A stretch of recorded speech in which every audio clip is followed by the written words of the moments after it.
pas seulement quelqu'un qui aime, il est aussi quelqu'un à aimer et qui veut être aimé. Jésus n'est pas seulement quelqu'un qui m'aime, moi. Il est aussi quelqu'un qui veut que je l'aime, quelqu'un que je dois aimer. Enfin, Jésus n'est pas celui qui doit faire tout ce que je veux. Jésus n'est pas seulement qui doit tout me donner. Il est quelqu'un qui veut que je fasse aussi ce qu'il veut. Voici l'un des principaux messages des textes sacrés de ce 6e dimanche de Pâques que nous célébrons aujourd'hui. Surtout l'évangile qui est une suite de celui du dimanche dernier. Jean 14, 15, 21. En rappel, le dimanche dernier, Jésus a déclaré ceci à ses apôtres. Je suis le chemin, la vérité et la vie. Qui m'a vu a vu le Père, car je suis dans le Père et le Père est en moi. On se rappelle que Jésus a dit cela dans le cadre d'un discours donné en intimité avec ses apôtres après son dernier repas avec eux.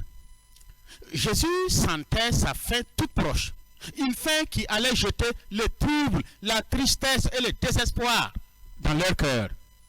Et en bon pédagogue, il leur parle d'une façon à les rassurer. Aujourd'hui, Jésus poursuit son discours dont l'un des messages est le suivant. Jésus n'est pas seulement quelqu'un qui aime, il est aussi quelqu'un à aimer, quelqu'un qui veut être aimé. Jésus n'est pas seulement quelqu'un qui m'aime, il est quelqu'un qui veut que je l'aime. Il est quelqu'un que je dois aimer. Enfin, Jésus n'est pas seulement celui qui doit me donner tout ce que je veux. Il n'est pas seulement celui qui doit faire tout ce que je veux. C'est quelqu'un qui veut aussi que je fasse ce qu'il veut. Et c'est sur ce message qui va porter notre méditation de ce jour. Si vous m'aimez, vous serez fidèles à mes commandements, a-t-il dit à ses apôtres.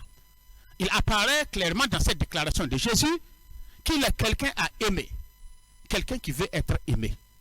Tout comme nous voulons être aimés.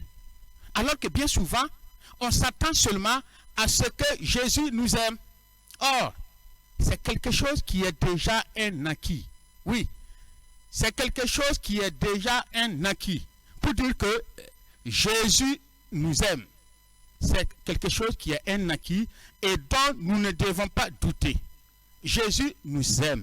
Nous sommes aimés de Jésus, n'en doutons pas. Mais, bien souvent, on s'attend plus à ce que Jésus nous aime seulement. Et pourtant, chers amis, Jésus veut être aussi aimé. Jésus veut qu'on l'aime aussi. Tout comme nous voulons qu'il nous aime. Tout comme nous savons qu'il nous aime. À ce propos, rappelons-nous ces paroles de Jésus. Celui qui aime son père ou sa mère plus que moi n'est pas digne de moi. Celui qui aime son fils ou sa fille plus que moi n'est pas digne de moi. Matthieu 10, 37. Chers amis, Jésus veut être aussi aimé. Mais il ne veut pas seulement être aimé. Il ne veut pas seulement que nous l'aimions. Il veut aussi que nous soyons fidèles à ses commandements, comme signe concret de notre amour pour lui, en ce sens que l'amour a besoin de signes concrets. Et comme le dit un proverbe de la savane, le fleuve se reconnaît à ses nénuphars. Et je pense que sur ce sujet, eh bien, non seulement nous comprenons Jésus, mais encore nous sommes d'accord avec lui. On n'aime pas seulement avec des paroles et pas des paroles. Il faut des actes concrets. Parce que l'amour est concret. L'amour est palpable. L'amour est tangible. Il apparaît clairement encore dans la déclaration de Jésus qu'il est quelqu'un qui veut que l'on fasse ce qu'il veut. Parce que garder ses commandements veut dire faire sa volonté. Autrement, rien ne sert de garder ses commandements si on ne va pas les mettre en pratique.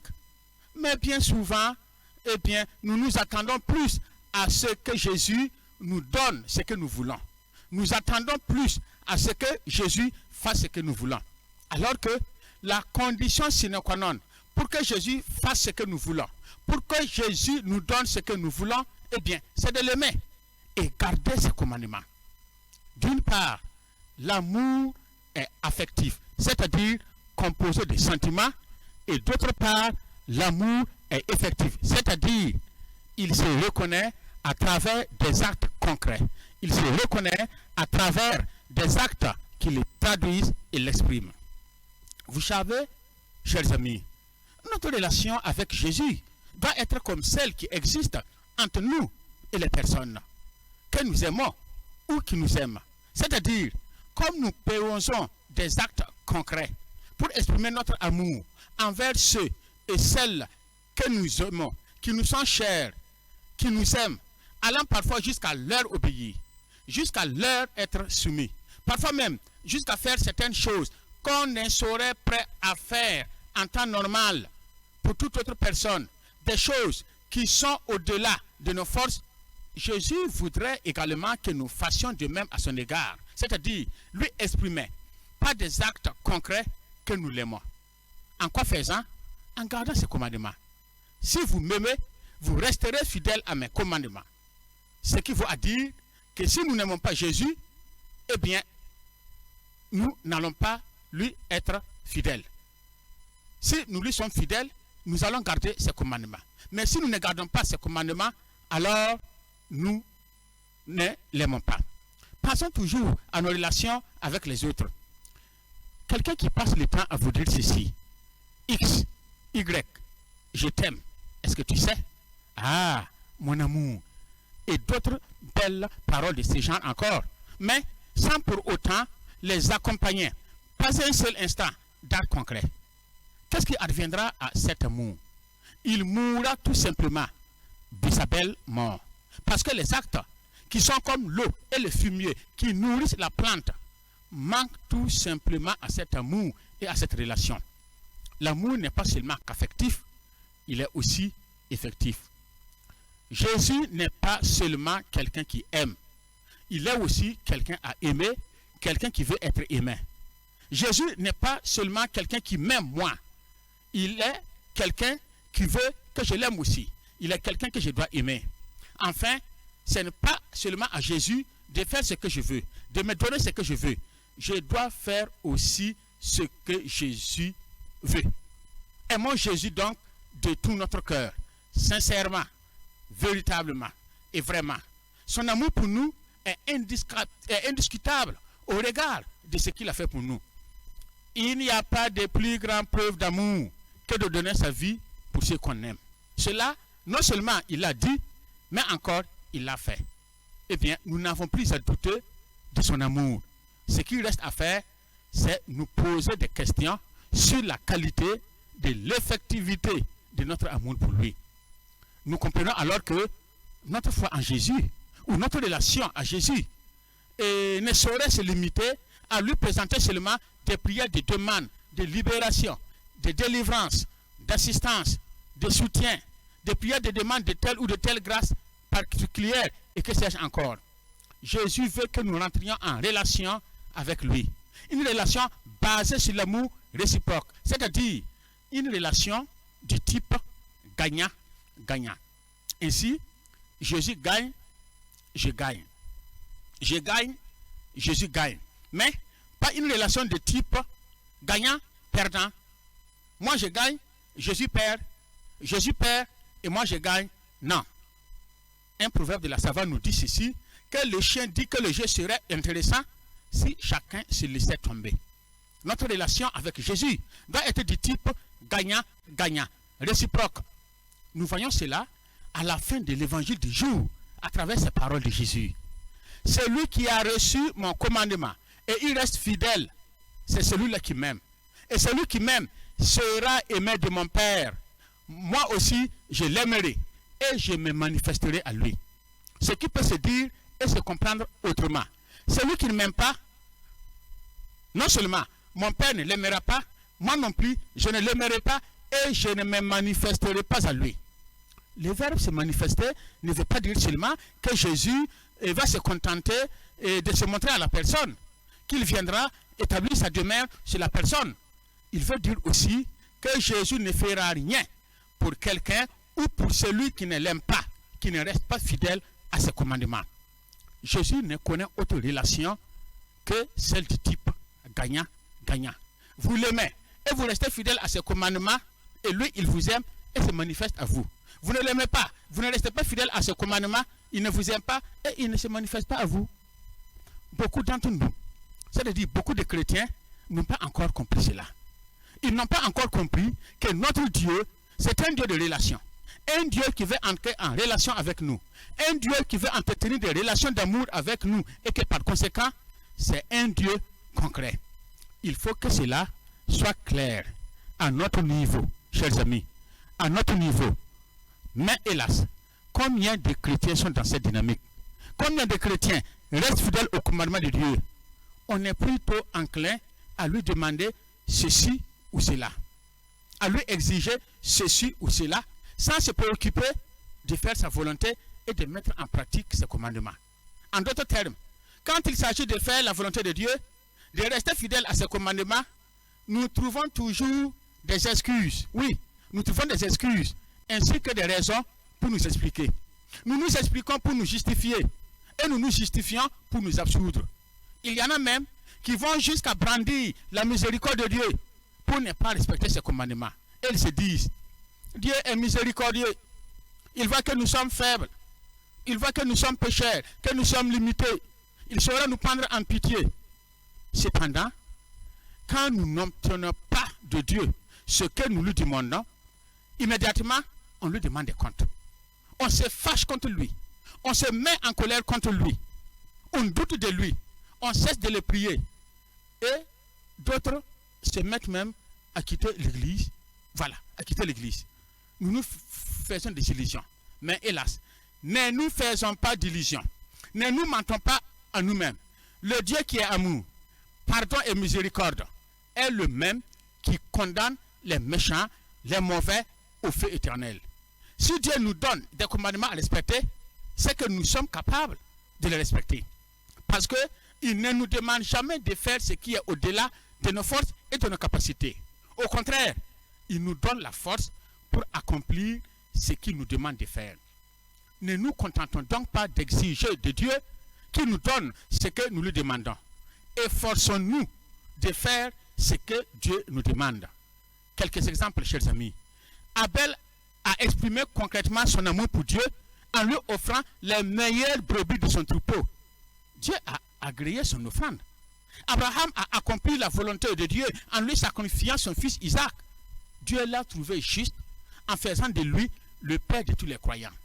La veuve de Sarepta a fait ce que le prophète Élie lui a demandé de faire de la part de Dieu. En l'hébergeant chez elle, elle a été sauvée de la mort, elle et son fils. Pierre et ses compagnons ont obéi à Jésus. En jetant leur filet à l'endroit indiqué, ils ont ramassé une grande quantité de poissons. Marthe et Marie ont obéi à Jésus en écartant la pierre qui fermait le tombeau de leur frère Lazare, ce qui a permis à Jésus de le ressusciter. Enfin, les serviteurs des noces de Cana ont fait tout ce que Jésus leur a demandé de faire sur instruction de Marie, sa mère, et Jésus a changé l'eau en vin. Il y a d'autres exemples de ces gens dans les Saintes Écritures où les prophètes de Dieu, les amis de Dieu, les apôtres, les saints, les saintes, les martyrs ont été fidèlement au commandement de Dieu. Ils ont fait tout ce que Dieu leur a demandé de faire et ils ont été récompensés. Le fleuve se reconnaît à ses nénuphars. Ces actes concrets, chers amis, sont les signes de notre amour de Dieu. On n'aime pas Dieu avec des paroles. Il faut l'éprouver avec des actes. Et ces actes concrets, c'est la fidélité à ses commandements, surtout à son commandement d'amour. Jésus n'est pas seulement quelqu'un qui aime. Il est quelqu'un qui veut être aimé. Il est quelqu'un qui doit être aimé, que je dois aimer. Jésus n'est pas seulement quelqu'un qui doit faire des choses pour moi. Jésus n'est pas seulement quelqu'un qui doit me combler. Non. Jésus, c'est quelqu'un qui veut aussi que je fasse sa volonté. Si quelqu'un m'aime, il gardera mes commandements. Et voici comment prouver à Jésus notre amour pour lui. Gardez ses commandements. Gardez ses commandements, surtout celui de l'amour, en accueillant chez nous l'étranger, en habillant celui qui est nu, en donnant à manger à celui qui a faim, en donnant à boire à celui qui a soif, en visitant celui qui est malade ou celui qui est en prison. Prouver notre amour pour Jésus, c'est aussi s'engager dans la vie de son Église. C'est prier pour son Église, pourvoir aux besoins matériels et financiers de son Église, prier pour son Église, prier pour ses frères. Alors, comme lui-même l'a dit, il se manifestera à nous. Et quand il se manifeste à nous, ce n'est pas pour tout retirer, mais c'est pour nous donner tout. Alors, chers amis, et quand Jésus se manifeste à nous, ce n'est pas pour nous prendre tout, non, mais c'est pour nous donner tout. Jésus se manifeste donc pour donner. S'il se manifeste, il donne. Et s'il donne, il s'est manifesté. Il ne se manifeste pas sans donner. Et il ne donne pas sans se manifester. Mais à condition que nous restions fidèles à ses commandements et que nous mettions en pratique ses commandements. Alors, toi mon frère qui m'écoute, toi ma soeur qui m'écoute, veux-tu que Jésus fasse ce que tu veux? Eh bien, commence d'abord par faire ce que Jésus veut. Tu veux que Jésus t'accorde les grâces que tu lui demandes? Eh bien, commence d'abord par faire ce que Jésus veut. Car, sache-le et ne l'oublie jamais. Jésus n'est pas seulement quelqu'un qui aime. Il est aussi une personne à aimer et qui veut être aimé. Jésus n'est pas seulement quelqu'un qui m'aime, moi. Il est une personne que je dois aimer, une personne qui veut que je l'aime. Enfin, Jésus ne doit pas seulement faire ce que je veux. Jésus ne doit pas seulement me donner ce que je veux. Il veut aussi que je fasse ce qu'il veut.